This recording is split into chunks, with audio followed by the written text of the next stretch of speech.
করব, আমি একটা দেখাবো। তো বাড়িতে যখন আমাদের গ্যাস আসে, এটাকে আমরা বলি গ্যাস স্টোভ।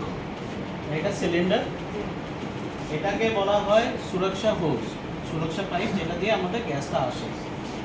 এই সুরক্ষা পাইপটা আগে আপনাদের মনে করে যে সবুজ রঙের পাইপ ছিল বা ট্রান্সপারেন্ট পাইপ ছিল, ওটার কম্পারিজনে এই পাইপটা অতি সুরক্ষা দেয়, কারণ এই পাইপটার মধ্যে আমাদের 3টে লেয়ার অফ প্রোটেকশন থাকে। সবচেয়ে উপরের লেয়ারটা আমাদের এই যে এই কভারটা আছে অরেঞ্জ কালারের, এটা আমাদের হলো হিট রিটার্ডেন্ট, মানে গরম হলে চট করে গলে যাবে না, যেটা সবুজ পাইপ বা ওই প্লাস্টিকের পাইপটা গলে যেত। প্লাস এই উপরের এই কভারটাকে ইঁদুর আমাদের খেতে পারে, যেটা সবুজ পাইপটাতে ইঁদুর কেটে দিলে তবে লিকেজ হওয়ার চেষ্টা থাকে। তারপরে আরেকটা লেয়ার থাকে, ওই লেয়ারটা হলো একটা তারের প্রোটেকশন থাকে, মেশ থাকে একটা ওয়্যারে। ওটা কেন দেওয়া হয়, ওটা একটা তো এটাকে প্রোটেক্ট করে, প্লাস ওয়্যার থাকলে আমরা বলি স্ট্যাটিক চার্জ, স্ট্যাটিক ইলেকট্রিসিটি। কোনো কিছু ঘষাতে একটু চার্জ ডেভেলপ হয়, তো কোনো চার্জ যাতে ডিফারেন্স না থাকে, এই ওয়্যারটা দিয়ে দুটোর মধ্যে কানেকশনটা আসে, ওটাকে আমরা বন্ডিং করি। তো ওই জিনিসটাকেও ডিসিপিট করে, প্লাস একটা প্রোটেকশন দেয়। তারপরে ভেতরের ফাইনাল লেয়ারটা থাকে একটা রাবারের, কালো রঙের রাবারের লেয়ার। এই সুরক্ষা টিউবের 5 বছরের ওয়ারেন্টি থাকে। আগে আমাদের সবুজ যেটা গ্রিন রাবার টিউবটা আমরা ইউজ করতাম, ওটা বলা হতো প্রত্যেক 2 বছরে চেঞ্জ করতে হয়, কিন্তু এটা একবার নিলে 5 বছর আমাদের চলবে। হোজের সাথে আমাদের থাকে একটা ডিপিআর, এটাকে আমরা ডোমেস্টিক প্রেসার রেগুলেটর বলি, বা সাধারণ ভাষা আমরা রেগুলেটর বলি। এখানে আমি একটা জাস্ট ডেমোর জন্য, এটা একটা কাটা সেকশন, ক্রস সেকশন ডিপিআর আছে। ডিপিআরের ভিতরে কি আছে আমি এখন লাগিয়ে আপনাকে দেখাবো কিভাবে আমাদের ফিট হয়।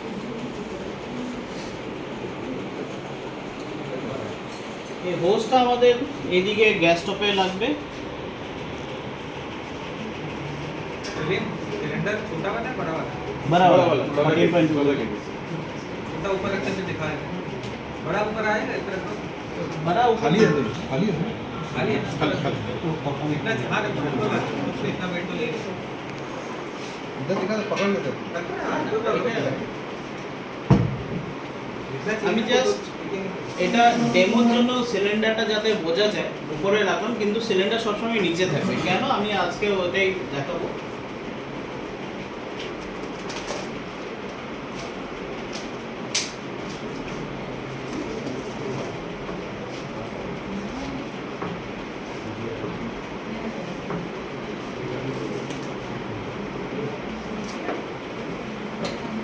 এই আমাদের ডিপিআর এ এটাকে আমরা বলি নব, এটাকে নব বলি।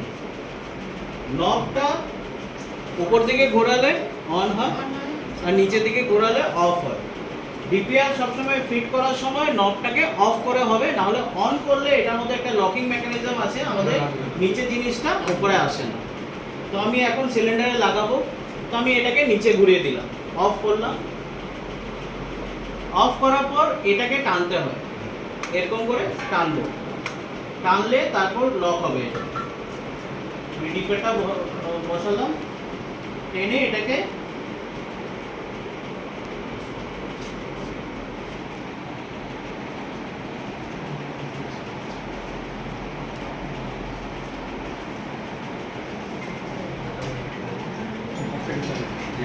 উপরে বলে অসুবিধা হচ্ছে, টিপে দেখে তারপর তো ছাড়তে হবে, নাহলে তো লক হবে না। এটাকে নিচে নামিয়ে হ্যাঁ, সিলিন্ডারটা উপরে একদম অসুবিধা। নিচে সিলিন্ডারটা একদম নিচে নামাবে, আমরা আসলে করি তো রেগুলার, এটা অতটা অসুবিধা নেই।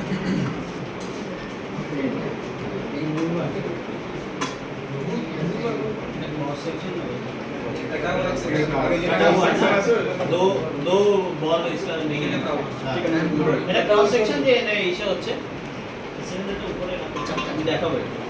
এই সিলিন্ডারটা আমার কিছু বলার আছে তার আগে। সিলিন্ডারটাতে আমরা যখন দেখব, সিলিন্ডারে এখানে দেখবেন দুটো জিনিস লেখা থাকে।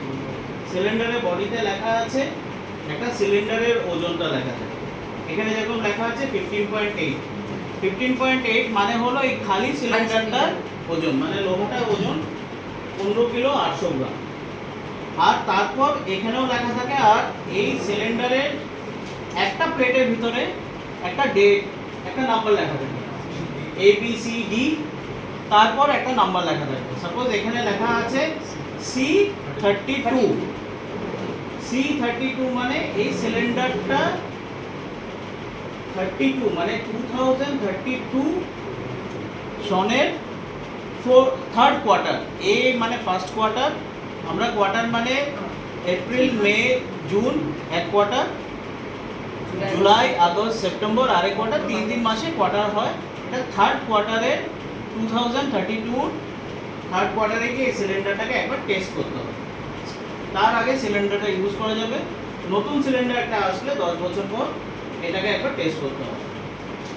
যখনই দেখবেন, মোটা মোটা বলে দিই, যেটা এই উপরের ডেটটা থাকবে ওই ডেটটা যাতে ক্রস না করে। তো এটা হলো প্রথম জিনিস আমরা সিলিন্ডার নেওয়ার সময় দেখব। তারপর সিলিন্ডার ওজন দেখব।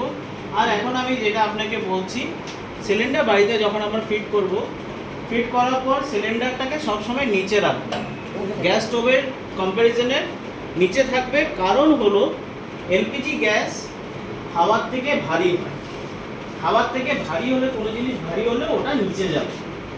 আমি যদি সিলিন্ডারটা উপরে রাখি তাহলে গ্যাস বেরোবে কিন্তু এই ডিপিআর দিয়ে, নব দিয়ে বেরোবে। ওটা যদি গ্যাসটা বেরোয়, গ্যাস লিক হওয়ার পর যখন নিচে আসবে, আমার সিলিন্ডারটা উপরে থাকলে আমার আগুন এখানে জ্বলছে, তার নিচে আগুন জ্বলছে, গ্যাসটা এসে কিন্তু আগুনে পড়বে। আগুনে পড়লে তখন কিন্তু আবার সিলিন্ডারটা আগুন লেগে যেতে পারে।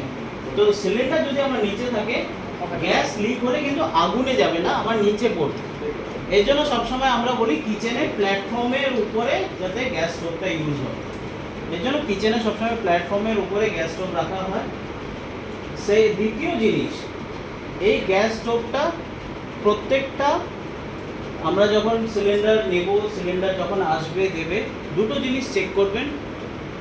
যে ডেলিভারি ম্যান আসবে দিতে, ডেলিভারি ম্যানকে বলবেন, ভাই আমাকে এটা ওজনটা চেক করে দেয়। ওজন কীভাবে চেক করবে? ওর কাছে স্কেল থাকবে, চেক স্কেলে ওজন চেক করবে। এই সিলিন্ডারটা যেরকম আমি এখন উঠাচ্ছি, মানে এটা 15 কিলো 800 গ্রাম। এর মধ্যে গ্যাস যখন থাকবে, এটা খালি সিলিন্ডার, এর মধ্যে যখন গ্যাস থাকবে 14 কিলো 200 গ্রাম গ্যাস থাকবে। তো 15 kilo 800 plus 14 kilo 200, 30 KG. 30 KG ওজন আমার ওখানে তখন দেখাতে হবে। যদি এখানে 15 কিলো 600 হয়, 15 কিলো 600 মধ্যে 14 কিলো 200 মানে 14.2 আমি অ্যাড করব। তো এটা 29.8 800 গ্রাম, 29 কেজি 800 গ্রাম। ওটা দুটো অ্যাড করে ওই ওজনটা আমাকে ওই চেক স্কেলে দেখাবে। দ্বিতীয় জিনিস, আমি এই ভালভটাকে চেক করাবো। আপনি বলবেন যে আমাকে লিকেজটা চেক করে দিন। ওর কাছে লিকেজ চেক করার মেশিন থাকে, ওটা চেক করে একটা ভালভ লিক আর একটা ওরিং লিক। ওরিং লিক মানে যেটা আমরা সাধারণ ভাষায় ওয়াশার বলি। এর ভিতরে কালো একটা ওয়াশার থাকে, ওয়াশারটা কখনো লিক হয়, আর না হলে ভালভটাও লিক হয়। ওয়াশারটা লিক হলে কি হবে, আমরা আরেকটা কথা সবসময় বলি, যখন আমাদের গ্যাসে কাজ হয়ে গেল, গ্যাসে কাজ করার পর আমরা বলি ডিপিআর এর নবটাকে অফ করে রাখ। কারণ কি, ডিপিআর এর নবটা যদি অন থাকে, আমার ভালভের পিনটা দেবে থাকবে। ভালভের যখন পিনটা দেওয়া থাকবে, মানে ভিতর থেকে গ্যাসটা বেরোবে। ভালভের পিন না দাবলে গ্যাস বেরোবে না। যদি ওয়াশারটা লিক থাকে, তাহলে কিন্তু গ্যাসটা বেরোবে, লিক হয়ে যাবে, মানে ছড়িয়ে যেতে পারে। এই জন্য সেফেস্ট ওয়ে হলো, যখন আমাদের কাজ হয়ে গেল, রান্নাবান্না হয়ে গেল, আমরা ডিপিআরটাকেই অফ করে রাখবো, যাতে ওয়াশার ব্যবহার না করে কখনো লিক থাকলেও যাতে গ্যাসটা বাইরে না আসে। আর প্রত্যেক 5 বছরে, আমি যেটা বললাম, এটা 5 বছরে এটার ভ্যালিডিটি থাকে। প্রত্যেক 5 বছর হয়ে গেলে একবার নিশ্চয়ই করে একটা ম্যান্ডেটরি ইন্সপেকশন করিয়ে নেবেন। আর কখনো যদি কোনো গ্যাসের গন্ধ লাগে, বাড়িতে কিছু একটু ডাউট হয়, তাহলে আমাদের একটা হেল্পলাইন নাম্বার আছে ইন্ডাস্ট্রির 1906, যেরকম আমরা পুলিশকে 100 ডায়াল করলে 100 ডায়াল করলে পুলিশে আসে, এরকম 1906 একটা হেল্পলাইন নাম্বার আছে, যেখানে গ্যাস লিকেজ কখনো যদি বাড়িতে এরকম মনে হয় 1906-এ কল করলে সঙ্গে সঙ্গে মেকানিক এসে ওটাকে অ্যাটেন্ড করবে। তো এই পাঁচটাই কথা বলা ছিল, সুরক্ষাভাবে কীভাবে আমরা গ্যাস ইউজ করবো। তো এই কটা জিনিস মনে রেখে আপনারা ইউজ করবেন, ধ্যান রাখবেন। ধন্যবাদ। Thank you sir.